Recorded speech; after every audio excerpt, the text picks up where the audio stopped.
Alors, petit truc pour les axes. Si vous avez des axes qui disparaissent par hasard, vérifiez ceci. Donc, je suis dans une élévation arrière, j'ai un étage et c'est ici que je vais vous montrer comment on perd des axes parfois dans une vue sans comprendre pourquoi. Donc ici, j'ai un axe et on voit que cet axe-là, ça dit 2D. De l'autre côté, j'ai l'axe A qui dit 3D et celui-là est relié aux axes B, C et D. Et ça, c'est parce que, dans le fond, tous ces axes-là vont être reflétés dans toutes les vues de la même façon. Ils n'ont pas été modifiés dans cette vue-ci. Donc, ils apparaissent comme dans toutes les vues.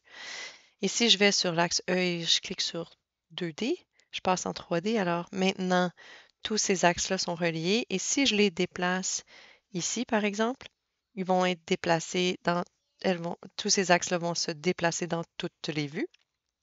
Et là, à ce moment-là, si je veux juste déplacer, par exemple, un axe dans une vue, c'est là que j'utilise le petit bouton pour le déplacer à 2D. Donc ici, par exemple, je veux que mon axe se retrouve là. Maintenant, quand je clique à côté, tout va bien, hein? Tu sais, si je descends un petit peu en bas de ma cote ou je remonte la cote, tout va bien, mon petit axe E, il s'est déplacé vers le bas. Mais vous voyez encore le petit rond ici. Et quand je veux recliquer le 3D, là, ça ne fonctionne pas, hein.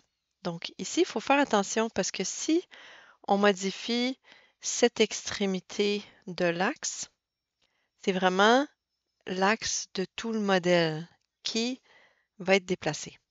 Et si on amène cet axe-là plus bas ce petit bouton-là, là, plus bas qu'un certain niveau, à ce moment-là, j'ai toujours mon axe, hein. Il paraît toujours au même endroit que mon petit bouton qui est là. Par contre, ici, ce qui fait qu'il est relié avec le reste du dessin, là, ce petit rond-là, va faire en sorte qu'à l'étage, je vais, je vais perdre mon axe. Bon, là, il faut que je descende plus bas que le niveau. Donc, disons qu'il est rendu, il est rendu ici, mon petit rond. Mais là, j'ai perdu mon axe E dans mon étage parce que le petit rond de cet axe-là s'est retrouvé plus bas que l'étage et là, il ne comprend plus.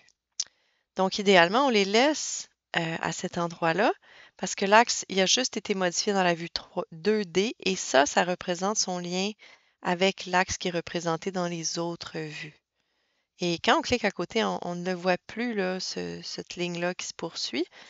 Donc, si c'est le cas, à ce moment-là, notre axe E ne disparaît pas de cette vue. J'espère que ça vous aide pour ceux qui perdent des axes.